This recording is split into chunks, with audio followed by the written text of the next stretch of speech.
what can and cannot be controlled, the root of human distress. We are not disturbed by events, but by our opinions about them. These words from Epictetus cut straight through centuries of philosophical speculation and land with piercing clarity.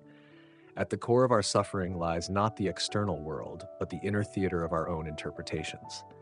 This insight, simple in form yet monumental in consequence, is the foundation of Stoic thinking and the beginning of liberation.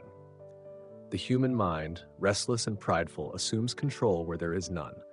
It reaches into the realm of fortune, of other people's actions, of outcomes and reputations, and declares sovereignty. But this is illusion. It is this very illusion that enslaves us, making us cling, worry, grasp, and despair when the world does not conform to our desires. Epictetus taught that freedom begins the moment we distinguish between what depends on us and what does not. This distinction is not only the gateway to tranquility, but the defining measure of wisdom itself. A person who cannot tell the difference between the controllable and the uncontrollable lives at the mercy of chaos, driven like a leaf by the winds of external events. A person who knows the difference stands firm, like a tree rooted in the earth, swayed but not broken by storms. Seneca adds depth to this vision. To him, suffering increases in proportion to our resistance against what is fated. No man has been shattered by the blows of fortune unless he was first deceived by her caresses. The philosopher reminds us that our distress often comes not from raw misfortune, but from our false expectation of permanence, ease, or control over outcomes. Pain arises when we place our peace in what lies beyond us. We are pierced not by reality, but by our unwillingness to accept it. Marcus Aurelius, an emperor bound by duty and surrounded by adversity, confirmed this truth through daily reflection. If you are distressed by anything external, the pain is not due to the thing itself, but to your estimate of it, and this you have the power to revoke at any moment. He reminds us that power lies within. The external world, for all its violence and unpredictability, cannot truly harm the soul unless we grant it that permission. And so the root of human distress lies in confusion, a confusion between what is ours and what is not. It is not war, nor poverty, nor betrayal that truly disturbs us, but our belief that these should not happen to us, or that we should have been able to prevent them. The Stoics call us to awaken from this illusion and return to the firm ground of what is truly within our command, our judgments, our choices, and our will. Only from this place can serenity grow. Only from this clarity can courage emerge. The storm may continue around us, but the mind that understands its own domain is no longer a victim. It becomes an agent, not of control over the world, but of sovereignty over the self. And in this, the Stoics teach, lies the beginning of wisdom. Epictetus, the dichotomy of control. Of all the teachings that have emerged from Stoic thought, none is as vital or as foundational as the dichotomy of control articulated by Epictetus. It is the key that unlocks the door to inner peace. For Epictetus, the first step in the path to wisdom is this: to know without ambiguity what lies within our power and what lies beyond it. His Enchiridion begins not with poetry or metaphor, but with the precision of a surgeon's scalpel. Some things are up to us, and some are not. In this sharp bifurcation lies the map to a tranquil soul. According to Epictetus, what is up to us includes our opinions, impulses, desires, aversions. In short, everything that pertains to our own will. What is not up to us includes our body, our property, our reputation, our social status, and the actions of others. These are externals and therefore not truly ours.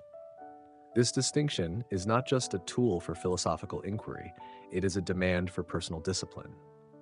For Epictetus, the tragedy of human life arises when we mistake externals for our own. When we believe that wealth, health, or honor is within our control, we are fated to suffer. Why? Because these things are inherently unstable, shifting with the whims of fate, chance, and circumstance. By attaching our well-being to them, we place our happiness in the hands of the world. To live wisely, then, is to transfer our concern inward. Instead of asking, "Will I succeed?" we ask, "Did I act with integrity?" Instead of fearing loss, we reflect on whether we responded to change with courage and reason. In doing so, we cease to be victims of fortune and become masters of our own minds. Epictetus also insists that this clarity is not optional. It is moral necessity. For if we waste our efforts trying to bend the world to our will, We neglect the one domain where we do have power, our own character. A man may be poor, exiled, or even enslaved, but still free if he governs himself rightly. Conversely, a man may rule nations and yet be enslaved by fear, greed, or anger. This is why Epictetus claimed that no man is free who is not master of himself.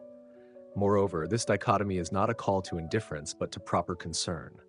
It is not that we cease to care about outcomes, but that we refuse to let them rule us. We act, we strive, we serve, but with detachment from results. Our focus is on how we engage with life, not on how life treats us. This is true power, and it cannot be taken by fortune because it was never given by fortune. Epictetus was a former slave. He lived without privilege or comfort, and yet, from such a position, he taught that freedom is not a matter of external conditions, but of internal alignment. He lived his own doctrine, bearing hardship with serenity and instructing others to do the same. His philosophy is not speculation. It is forged in suffering and proven in fire. The dichotomy of control is not merely an intellectual exercise. It is the compass by which the Stoic navigates life. It tells us where to place our energy, how to guard our peace, and how to shape a life of dignity and resilience. To embrace it is to live without illusion, without complaint, and without fear. For when we know what is truly ours, we know what we cannot lose. Seneca, Liberation from Mental Slavery. Seneca, the Roman statesman and philosopher, approached the human condition not from the margins of life, but from within its very center. Surrounded by wealth, power, and political turbulence, he knew intimately how easily a man could become a prisoner of external circumstance, not through physical chains, but through the silent shackles of false beliefs and unchecked desires. To Seneca, the greatest form of bondage is not imposed by emperors or armies. It is imposed by the self. The man who believes he cannot be happy without wealth is no different from a beggar. Both live at the mercy of coins. The man who fears the opinions of others is not free, no matter how high his rank. A man is as miserable as he thinks himself, Seneca wrote, revealing the core of his teaching. Our suffering originates in the mind's judgments, not in the events themselves. While Epictetus gave the principle, some things are in our control, others are not, Seneca explored the implications. What does it mean to live wisely when one walks among danger, betrayal, and excess? It means this: to anchor your identity not in what you possess, but in how you live. The Stoic life, Seneca argued, is marked by inward independence. A man may lose everything, but if he retains virtue, prudence, justice, courage, and temperance, then he has lost nothing of himself. For Seneca, the central delusion that enslaves people is the belief that fortune owes them comfort. We are not disturbed because life is harsh, but because we imagined it should be easy. We suffer more in imagination than in reality, he observed. This mental slavery, this servitude to false expectations, is what Stoic discipline seeks to dissolve. And it can be dissolved only by one thing: reason. Reason is the tool by which we examine our judgments and sever ourselves from falsehood. Through daily self-reflection, the Stoic learns to ask, what part of this pain is necessary and what part is manufactured by my mind? When Seneca endured exile and disgrace, he did not rail against fate. Instead, he asked how he could use hardship as material for wisdom. Difficulties strengthen the mind as labor does the body. This is not passivity. It is the highest form of strength, turning adversity into advantage and pain into pedagogy. Moreover, Seneca warned that slavery to externals brings not only suffering, but corruption. When a man seeks fame, he becomes dishonest. When he chases luxury, he weakens his character. When he is obsessed with long life, he forgets how to live. Stoicism is not anti-pleasure, but it is anti-dependence. The wise man may enjoy comfort, but he does not need it. He may possess wealth, but he remains ready to part with it. For nothing truly belongs to us except the faculties of our own soul. Seneca's letters offer not cold theory, but warm counsel. He does not speak from the mountain, but from the arena. He knew fear, temptation, and regret. He failed, and yet returned always to the same principle. Freedom lies in detachment from that which lies outside our control. Not detachment from the world, but from the world's grip upon our inner life. This detachment is not indifference, but strength. The Stoic does not flee from life. He engages fully, but on his own terms. He does not deny emotion, but refuses to be ruled by it.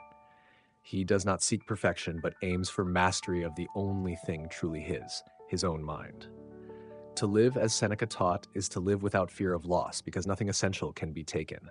It is to live without envy because nothing external defines one's worth. And it is to live without resentment because one no longer expects the world to be otherwise. In such a life, there is deep peace, not because the storm ends, but because the mind no longer struggles against the wind. Marcus Aurelius, the emperor's struggle and discipline. No Stoic illustrates the inward conflict between external authority and internal mastery more vividly than Marcus Aurelius. As emperor of Rome, he held dominion over the known world, yet in the solitude of his thoughts, recorded in what we now know as the Meditations, he wrestled like a common man with impatience, grief, ambition, and fear. To read Marcus is to witness a daily battle, not of armies, but of the soul.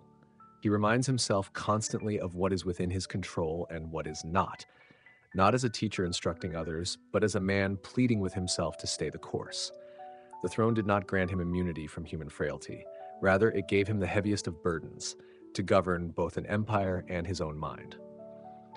Marcus wrote, "You have power over your mind, not outside events. Realize this, and you will find strength." These are not idle words. They are forged in the crucible of fatigue, betrayal, plague, and war. Every day, surrounded by flattery, danger, and illusion, Marcus returned to one task above all others, the disciplining of his inner life. What others feared, he accepted. What others clung to, he examined and, if necessary, released. In the Stoic tradition, Marcus exemplifies the integration of principle and power. Unlike Epictetus, who taught from the modest halls of philosophy, or Seneca, who advised emperors, Marcus himself wielded the scepter. But he understood that no earthly authority could guarantee virtue. In fact, the greater the power, the greater the need for restraint. His writings reveal a soul perpetually resisting the temptation to command the world, and striving instead to command himself. He reminded himself that death, loss, pain, these visit all men, not just the poor or powerless. He did not seek to avoid these realities, but to rise above them. "It is not death that a man should fear," he wrote, "but never beginning to live according to nature." And living according to nature in the Stoic view means aligning with reason, accepting the natural order, and acting with justice, courage, and moderation. One of Marcus's great disciplines was the refusal to be disturbed by others. "When you wake in the morning," he warned, "expect to meet people who are selfish, ignorant, and arrogant." This was not cynicism, it was preparation. By anticipating human flaws, he could respond with calm instead of anger. He reminded himself that his task was not to reform the world, but to fulfill his role in it with integrity. He also practiced radical humility. Though he ruled millions, he saw himself as a transient form, a body composed of flesh, a soul shaped by reason, subject to decay like any man. His meditations are filled with reminders that fame, power, and pleasure vanish like smoke. He did not mourn this, but found it liberating. If nothing lasts, then one need only concern oneself with how one lives in the present moment. To Marcus, philosophy was not a theory, but a discipline, one that must be rehearsed daily. Every action, every thought was to be examined under the light of reason. Is this within my control? Is my response just and temperate? Am I being ruled by desire, or am I governing myself? The emperor's greatness lies not in what he conquered, but in what he refused to let conquer him. He chose the inner citadel of the soul over the marble halls of Rome. He chose to live according to reason, not according to impulse. He chose to be a philosopher before he was a ruler. And in doing so, Marcus Aurelius becomes for us the supreme example of Stoic leadership. Not through grandeur, but through restraint. Not through dominion over others, but through dominion over self. In his private writings, he did not boast. He reminded himself again and again that everything external is borrowed, and that only virtue is truly one's own. This relentless inner dialogue is the mark of a Stoic mind at work. Not silent acceptance, but conscious, active discipline. Through Marcus, we see that philosophy is not a retreat from life, but the highest engagement with it. And we are reminded that the measure of a man is not in what he commands, but in what he can let go. Core philosophy: what is true freedom? Throughout the lineage of Stoic thought, one immutable idea emerges with clarity. True freedom lies in the control of one's own mind. It is no coincidence that Epictetus, a former slave, Seneca, a statesman amid imperial chaos, and Marcus Aurelius, ruler of the Roman Empire, all arrived at the same profound realization: only he who governs himself is truly free. Epictetus taught that we are not bound by iron chains, but by distorted desires and mistaken judgments. If you want to be free, he urged, wish nothing to happen except what happens by nature's law. Then you will live in peace.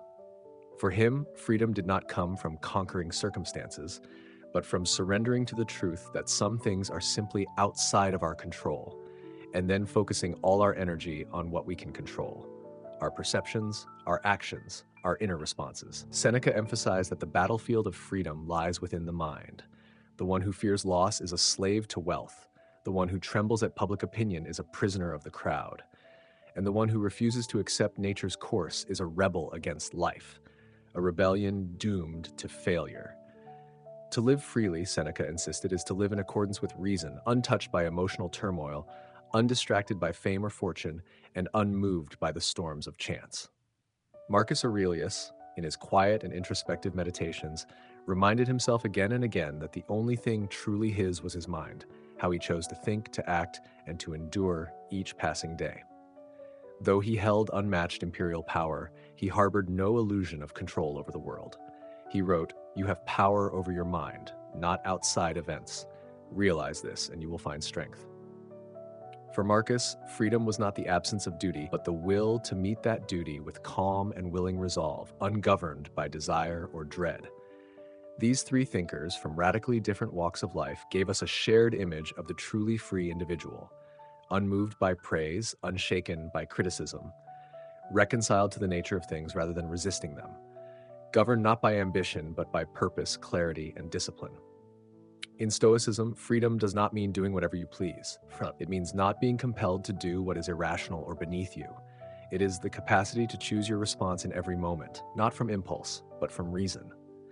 The enslaved person is not always visible in society. More often, he dwells within. He is the one chained to anger, shackled by envy, dragged by greed, and blinded by fear. The Stoic path to freedom begins not by fleeing the world, but by turning inward to refine the mind, master emotion, and abandon false dependencies. True freedom is to live deliberately. It is to recognize that nothing external can dominate you unless you allow it. It is the quiet strength of a mind that no longer clings, no longer resists, no longer hopes that life will behave as it wishes, but instead aligns itself with the natural order and walks in harmony with it. Stoicism does not offer the comfort of an easy life. It offers something greater: the chance to live with integrity no matter what life brings.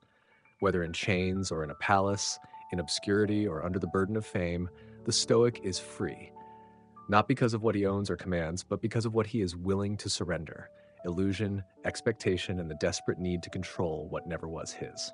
Awareness, the gateway to inner freedom. Before the Stoic can act with reason, he must see with clarity. And before he can attain clarity, he must cultivate awareness, the silent observation of the self and its responses to the world. It is not enough to study philosophy. One must also watch the workings of one's mind, moment by moment, without defense or deception. Epictetus warned his students that most people are carried away by appearances, like leaves in the wind. They react before they reflect. They assume before they understand. Their judgments are shaped not by truth, but by habit, by fear, and by external influence. The Stoic, by contrast, must be a vigilant guardian of his thoughts. Practice saying to every harsh impression, "You are just an impression, not the thing itself." Then test and examine it. This simple act, stepping back from the impulse, is the first motion of freedom. It is in that breath of space between stimulus and response where the possibility of virtue begins. Without awareness, we become puppets. With it, we reclaim the reins. Seneca spoke of the need to examine ourselves daily, to interrogate our motives and measure our conduct against reason. He wrote, "At the end of each day, I ask myself, what bad habit did I cure today? What temptation did I resist? What virtue did I practice?" This is not self-criticism for its own sake, but a kind of mental hygiene. Without it, the mind grows cloudy, cluttered, reactive. Marcus Aurelius turned this practice inward with the regularity of breathing. In his meditations, we find a man constantly checking the alignment of his thoughts with nature and reason. He reminded himself not to be ruled by passions, not to be dragged by desires, not to be perturbed by trivialities. In his quiet reflections, he wielded awareness as both shield and compass. But awareness in Stoicism is not passive. It is not the drifting mindfulness of letting things happen. It is an active discipline, a sharpening of the inner eye. The Stoic does not merely notice his reactions, he questions them. Why do I feel insulted by this remark? Why do I crave this recognition? Why does this inconvenience trouble me? These questions are not idle, they are acts of philosophical rebellion. Each one is a strike against illusion. This practice leads to what the Stoics called prohairesis, our faculty of judgment and moral will. It is the core of the human being, the only thing truly ours. Through awareness, we protect and refine it. We guard it from the contagion of opinion, from the invasions of fear, from the rust of forgetfulness. To be aware is to see clearly what is up to us and what is not. It is to distinguish between our judgments and the events themselves, between the sting of the insult and the story we tell ourselves about it, between loss and our grief over it, between delay and our anxiety about it. Once seen in this light, many of our torments dissolve, not because the world changes, but because our perception of it is no longer distorted. In this way, awareness becomes liberation, not because it removes hardship, but because it dissolves illusion. It allows us to see where we are free and where we are not. And more importantly, it reminds us that freedom is not given to us by fate. It is forged within through discipline and presence. In a world of noise and speed, where distraction is mistaken for urgency and reaction for strength, the Stoic remains still. He listens, he observes, and in doing so, he prepares himself to act, not rashly, but rightly. Awareness is not the end of the path, but the gate. Through it, we begin to live not by accident, but by design, not by the world's terms, but by wisdom's. Practical discipline. Mastering the distinction knowledge alone is not power. In Stoicism, wisdom is proven through application, not contemplation. It is not enough to understand what lies within our control and what does not. We must train ourselves daily to act on that understanding. This is where philosophy leaves the realm of theory and becomes a lived practice. Epictetus was unambiguous. The true student of Stoicism is not one who speaks about virtue, but one who lives it. Don't explain your philosophy, embody it. He urged his followers to begin with small things, to train the faculty of choice by confronting minor inconveniences with composure, minor desires with restraint. Just as the body is strengthened through repeated resistance, so too is the will forged through deliberate trials of self-discipline. This is what he called ascesis, philosophical training. Not suffering for its own sake, but voluntary exercises to sharpen discernment and detach from illusion. One might choose to forego comfort, to delay gratification, to practice silence, or to prepare the mind for loss. These are not rituals of denial, but tools for clarity. Through them, the Stoic learns to see, what am I reacting to? Is this within my control? What judgment can I revise to restore peace? Seneca approached this training with the precision of a moral surgeon. He advised taking inventory of each day. Where did I lose my temper? Where did I waste energy on what I cannot change? What good did I do, and what error must I not repeat? This habit of reflective self-inquiry is itself a form of training. It strengthens awareness and aligns intention with action. Marcus Aurelius practiced this Stoic discipline quietly, but rigorously. In the solitude of his writings, we see a man constantly reining in his thoughts, reminding himself of the impermanence of things, and striving to remain upright in the face of chaos. Is this in my control? Was not a rhetorical question for him. It was the compass by which he steered every decision. His power as an emperor meant little without the power to rule his own soul. The training is not dramatic. It is not meant to impress.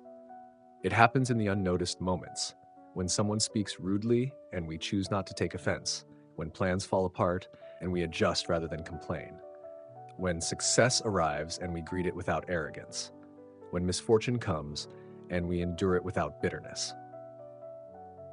These are the drills of the Stoic mind. Each one is a rehearsal of the core distinction between what we can control and what we cannot. Each one, no matter how small, is a step away from slavery to impulse and a step toward inner mastery. Importantly, this training is lifelong. The Stoic never assumes mastery. He only deepens discipline. Life continues to test. The world does not adjust to our learning, but with practice, we respond to its trials with increasing composure, not because life becomes easier, but because we become stronger. True freedom, then, is not a gift, it is a skill. And like any skill, it is cultivated through intention, repetition, and courage. The Stoic trains himself not for show, not to appear wise, but to become free. Free from delusion, free from dependency, and above all, free from the tyranny of what he cannot change.